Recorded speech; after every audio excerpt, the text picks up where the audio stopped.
এই পর্বে আমি আপনাদের রিয়াক্ট জেএসের বেসিক টু অ্যাডভান্স লেভেলের মোট 40টিরও বেশি টপিক নিয়ে উদাহরণ সহ আলোচনা করব, যেগুলো শেখার পর আপনারা কমপ্লিট একটি রিয়াক্ট বেস ওয়েবসাইট তৈরি করতে পারবেন।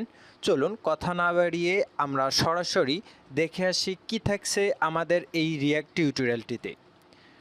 আমাদের এই টিউটোরিয়ালটিতে থাকতেছে class component, function component, props in function, props in class, button in component, button in class component, button in function component, parameterize function, parameterize class, state in class, conditional example, conditional operator in class, loop, arrow ফাংশনের example, update on click, cash input field value, React DOM render method, find DOM method, for loop, map function, destructuring one sense event, use state hook, data facing using face library, data fetching using Axios, data fetching using face library,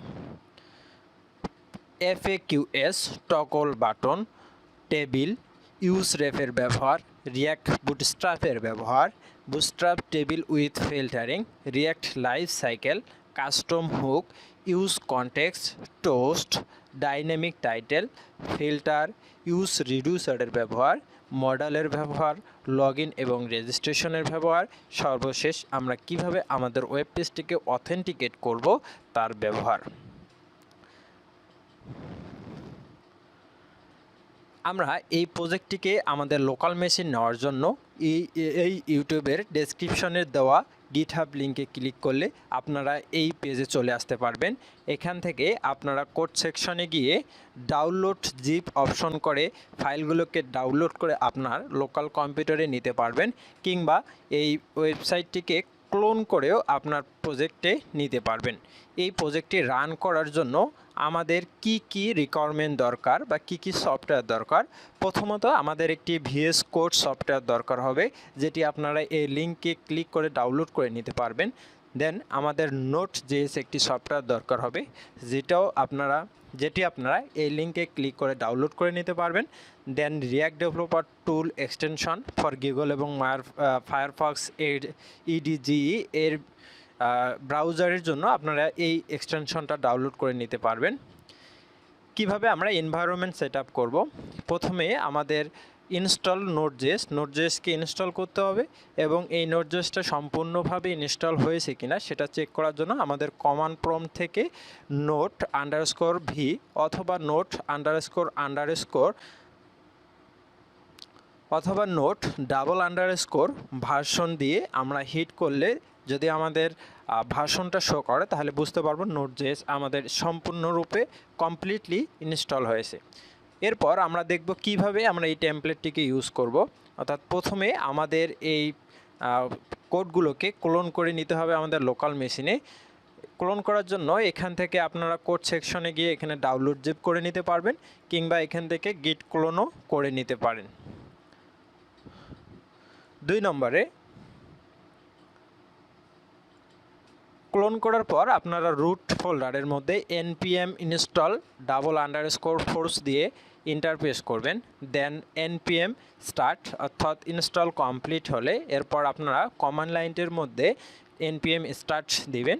এরপর অথবা আপনারা একটি নতুন করে react project তৈরি করে নিতে পারেন এই কমান্ডের মাধ্যমে। অর্থাৎ আপনার কমান্ড প্রম্পটে create and run React app with npx ব্যবহার করে একটি রিয়াক্ট অ্যাপ তৈরি করে নিতে পারেন, যেটার ইনস্ট্রাকশন এখানে দেওয়া আছে। এবং যদি কোনো এরর শো করে সেক্ষেত্রে আপনারা npm ইনস্টল npm_g দেন আবার npx create react app name দেওয়ার মাধ্যমে আপনারা একটি রিয়াক্ট অ্যাপ তৈরি করে নিতে পারেন। দেন সিডি অ্যাপ নেম, আপনারা অ্যাপ নেমে গিয়ে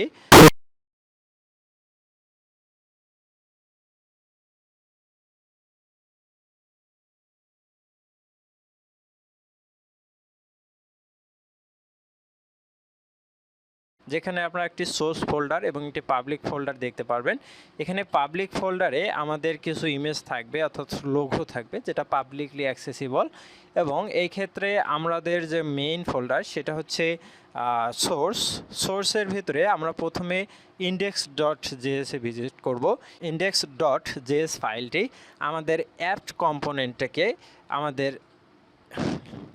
আমাদের অ্যাপ কম্পোনেন্টকে অ্যাক্সেস করছে।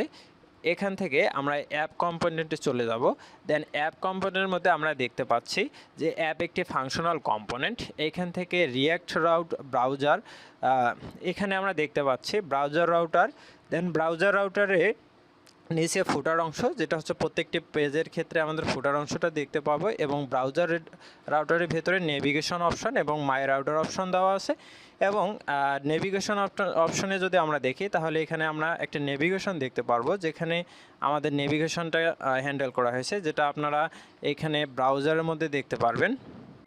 আমাদের 43,000 কোডে রান হয়েছে।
Button adding in class component, এক্ষেত্রে আমাদের একটা ক্লাস তৈরি করতে নিতে হবে। এখানে ক্লাসের যে নাম, সেই নামটা আমি দিয়েছি button adding in class component, এবং এটি এক্সটেন্ড করছে কম্পোনেন্ট ক্লাসটিকে। দেন এক্ষেত্রে আমি একটি মেথড তৈরি করে নিয়েছি, যে মেথডটির নাম হচ্ছে ডু দিস, এবং তার ভেতরে স্টেটমেন্ট আকারে আমি অ্যালার্ট ব্যবহার করছি, যেখানে লেখা আছে I am clicked from class component. Then render মেথডের ভিতরে রিটার্ন ফাংশনটির মধ্যে আমি একটি কম্পোনেন্ট রিটার্ন করেছি, যেটা হচ্ছে একটি বাটন, এবং বাটনের মধ্যে আমি অন ক্লিক মেথড ব্যবহার করেছি, এবং অন ক্লিক সমান দেন এখানে আমি ফাংশনটিকে কল করার জন্য দিস ডট ফাংশনের নাম লিখেছি। দেন এই ফাংশনের মধ্যে আমরা ক্লিক করলে ঠিক ডু দিস ফাংশনটাকে আমরা অ্যাক্সেস করতে পারবো। দেন এই ফাংশন কম্পোনেন্টটাকে দেন এই ফাংশন কম্পোনেন্টটিকে এক্সপোর্ট ডিফল্টের মাধ্যমে এটাকে এক্সপোর্ট করে দিয়েছি যে কোনো জায়গা থেকে অ্যাক্সেস করার জন্য। এখন আমরা দেখব button adding in function component. আমরা একটু আগে দেখে আসলাম কিভাবে ক্লাস কম্পোনেন্টের মাধ্যমে বাটন অ্যাড করতে হয়। এখন আমরা দেখব কিভাবে ফাংশন কম্পোনেন্টের মাধ্যমে বাটন অ্যাড করতে হয়। এখানে যদি আমি বাটনের মধ্যে ক্লিক করি তাহলে আমরা দেখতে পারবো I am clicked from the function component. চলুন দেখে আসি এই বাটনটা কিভাবে কাজ করে ফাংশন কম্পোনেন্টের মধ্যে।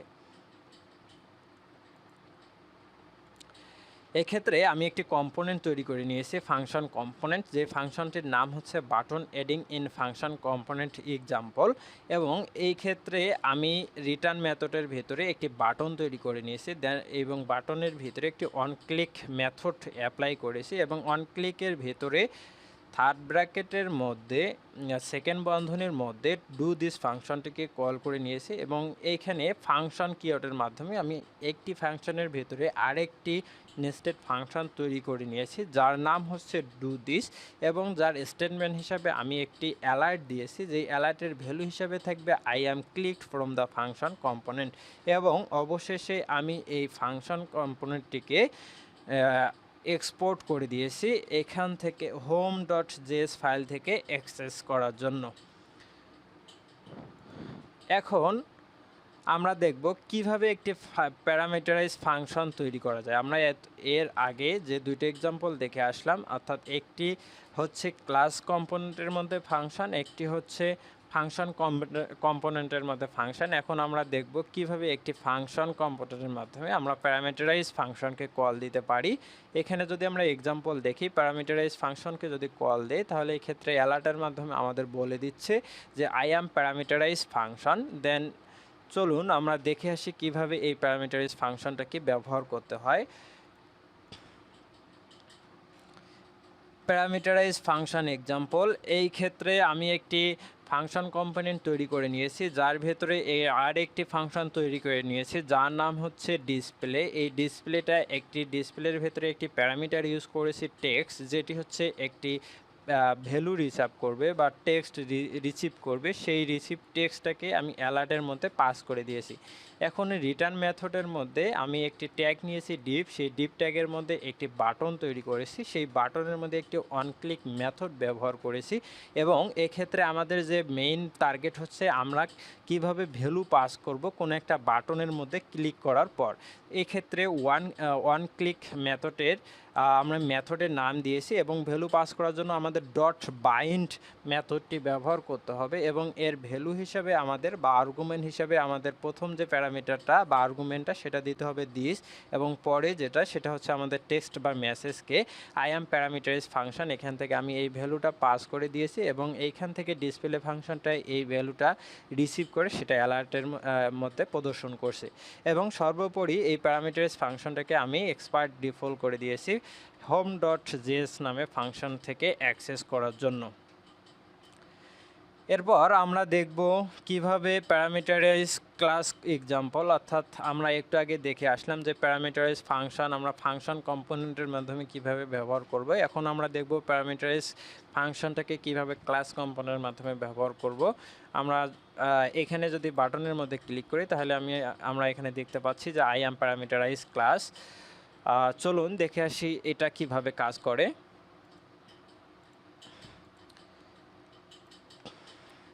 এক্ষেত্রে আমি একটি ক্লাস কম্পোনেন্ট তৈরি করে নিয়েছি যার নাম হচ্ছে প্যারামিটারাইজ ক্লাস এক্সাম্পল, যেটি কম্পোনেন্ট ক্লাসটিকে এক্সটেন্ড করছে এবং এখান থেকে আমি এক্সপার্ট ডিফালের মাধ্যমে এই কম্পোনেন্টটিকে হচ্ছে এক্সপোর্ট করে দিয়েছি। এরপর হচ্ছে হোম ডট জেএস ফাইলে অ্যাক্সেস করে দিয়েছি। এক্ষেত্রে আমরা হচ্ছে কিভাবে একটি ক্লাস কম্পোনেন্টের মাধ্যমে আমরা ভ্যালু পাস করব সেই বিষয়টা এখন দেখব। এই ভ্যালু পাস করার জন্য হচ্ছে এই ক্ষেত্রে আমাদের একটি রিটার্ন মেথডের মধ্যে আমাদের বাটনের মধ্যে ওয়ান ক্লিক মেথড ইনিশিয়ালাইজ করছি এবং এই ক্ষেত্রে আমরা this dot display dot bind use করবো এবং এখানে আমরা লক্ষ্য করতে পারছি যে ফাংশন কম্পোনেন্টটা ছিল সেই ফাংশন কম্পোনেন্টের আরেকটি মেথড তৈরি করার ক্ষেত্রে আমরা এখানে ফাংশন কিওয়ার্ড ব্যবহার করেছিলাম, কিন্তু এক্ষেত্রে আমরা ফাংশন কিওয়ার্ডটা ব্যবহার করব না, কারণ এটি হচ্ছে ক্লাস কম্পোনেন্টের ভিতরে এবং এই ক্লাস কম্পোনেন্টের ভিতরে ফাংশনকে বা কোনো ভেরিয়েবলকে কল করার জন্য আমরা দিস কিওয়ার্ডটি ব্যবহার করব। This dot display dot value pass করার জন্য বাইন্ড কি মেথডটি ব্যবহার করব। দেন প্রথম যে ভ্যালুটা থাকবে বা আর্গুমেন্টটা থাকবে সেটা হচ্ছে আমাদের কনটেক্সট বা দিস, এবং পরের যে প্যারামিটার আর্গুমেন্টটা থাকবে সেটা হচ্ছে আমাদের আই অ্যাম প্যারামিটারাইজ ক্লাস, অর্থাৎ আমাদের টেক্সটটা থাকবে, যে টেক্সটটা সেই মেথডটাই রিসিভ করবে দেন অ্যালার্টের মধ্যে প্রদর্শন করবে। চলুন দেখি এখন পরবর্তীতে আমাদের কি থাকছে। আমাদের পরবর্তীতে যে বিষয়টা আছে সেটা হচ্ছে যে স্টেট ইন ক্লাস এক্সাম্পল, আমরা কিভাবে একটা ক্লাস কম্পোনেন্টের মাধ্যমে স্টেট তৈরি করব সেই বিষয়টা আমরা এখানে আলোচনা করব। চলুন দেখে আসি কিভাবে এই স্টেট তৈরি করতে পারি।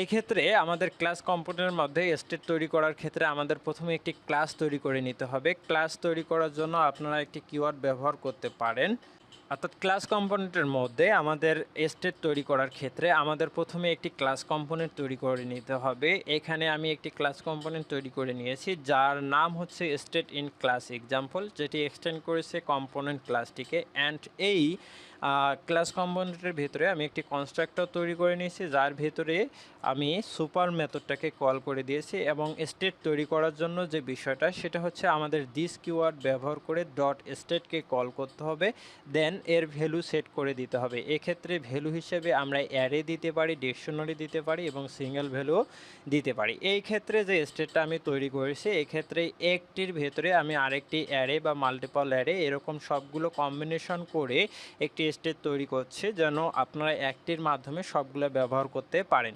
প্রথমে আমি একটি নেম কি নিয়েছি এবং নেম কির ভেতরে আমি একটি অ্যারে পাস করেছি যেখানে হচ্ছে তিনটি নাম আমাদের পাস হচ্ছে। এরপর রোল 1 2 3 দ্বারা তিনটা রোল নিয়েছি এবং এস দ্বারাও হচ্ছে আমি তিনটা ভ্যালুকে এখানে নিয়ে নিয়েছি। এখানে আপনারা অ্যারে দেখতে পারবেন, কিভাবে ডিকশনারি হয় সেটা সবগুলাই একটি উদাহরণের মাধ্যমেই দেখতে পারবেন।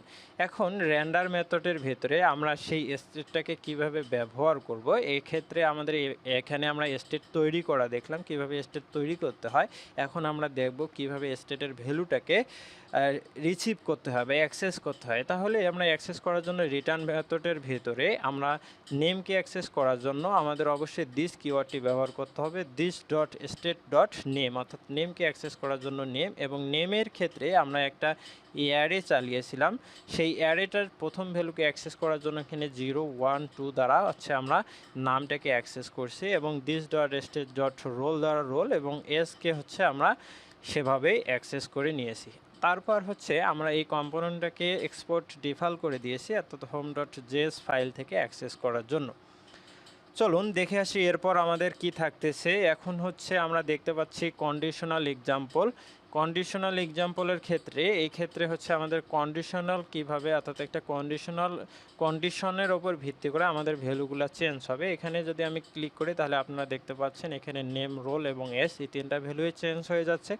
আবার ক্লিক করলাম আবার চেঞ্জ হচ্ছে, আবার ক্লিক করলাম আবার ঠিক প্রথমের ভ্যালুটা চলে আসছে। তার মানে এখানে আমার তিনটা আইটেম দেওয়া আছে। এখানে নেক্সট নেক্সট যদি আমরা ক্লিক করি তাহলে আমাদের আইটেমগুলো শেষ হলে আবার প্রথমের দিক থেকে শুরু হবে। চলুন দেখে আসি এই বিষয়টা কিভাবে কাজ করতেছে।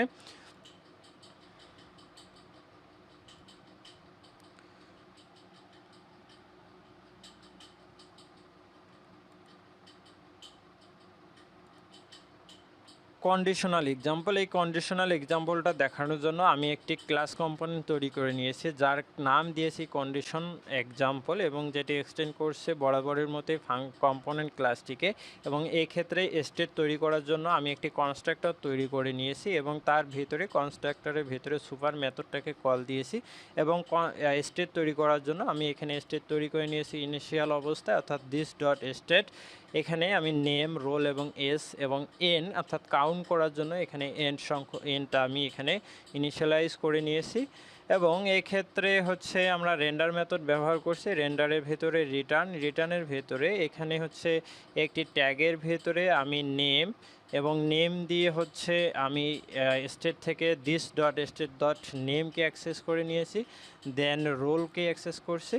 দেন এক্ষেত্রে আমি আরেকটি বাটন তৈরি করেছি, যে বাটনের বাটনের ভেতরে একটি মেথড দিয়েছি অন ক্লিক। এই অন ক্লিকের ভেতরে আমি একটি ফাংশনকে কল করছি, যে ফাংশনের নাম হচ্ছে ডু দিস। এবং এক্ষেত্রে আমি একটি আর্গুমেন্ট বা কনটেক্সট পাস করছি, এজন্য বাইন্ড দিয়ে আমি এখানে দিস পাস করেছি।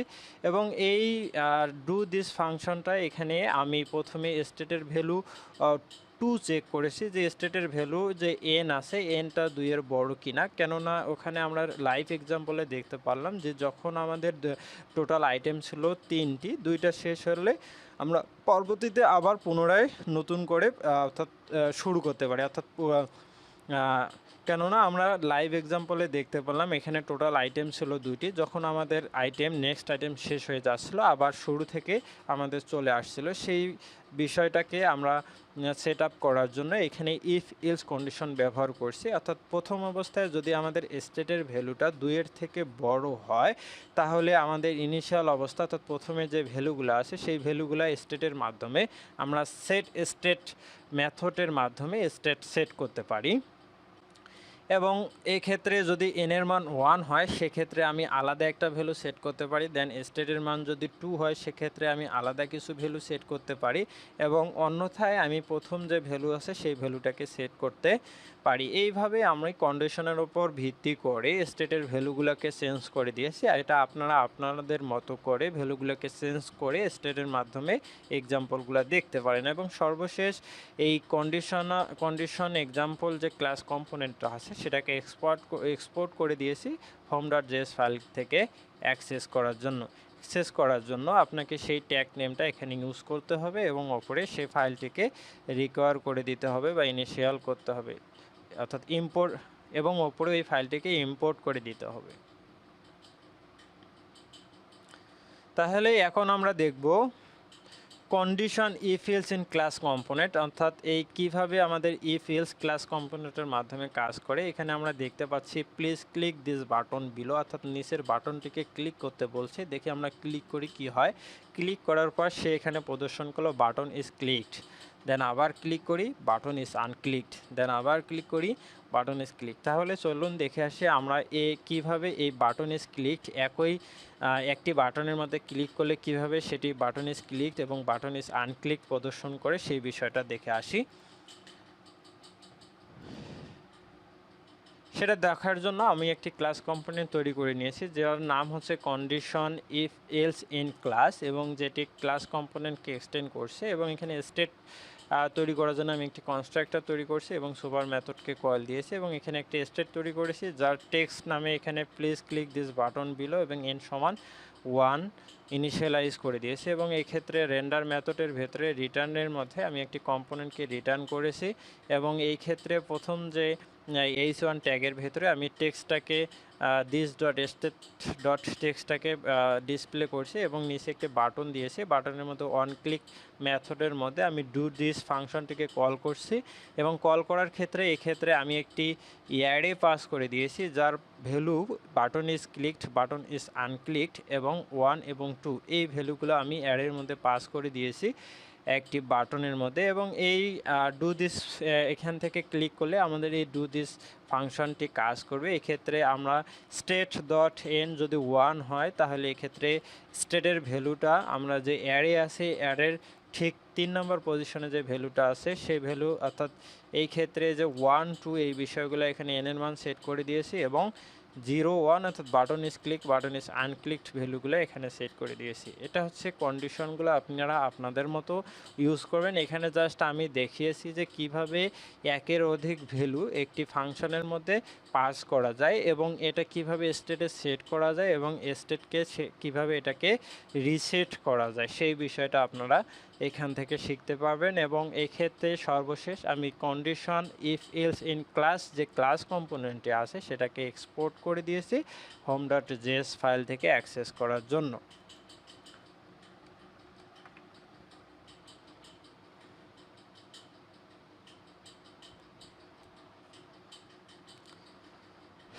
এখন আপনারা দেখবেন যে একটি রিয়্যাক্টের মাধ্যমে লুপ কিভাবে কাজ করে। আমরা এখানে দেখতে পাচ্ছি লুপ এক্সাম্পল। এখানে একটি বাটন দেওয়া আছে নেক্সট। যদি আমরা নেক্সট ক্লিক করি দেন আমরা নেক্সট ভ্যালু পাচ্ছি, দেন নেক্সট। তাহলে এই ক্ষেত্রে আমরা দেখতে পাচ্ছি একটি পর্যায়ে গিয়ে আবার সেই পুরো একটু পর থেকে যখন আমাদের আইটেমগুলো শেষ হয়ে যাচ্ছে আমরা শুরু থেকে আবার ভ্যালুগুলো পাচ্ছি। চলুন দেখে আসি লুপ কিভাবে কাজ করে রিয়্যাক্টের মধ্যে।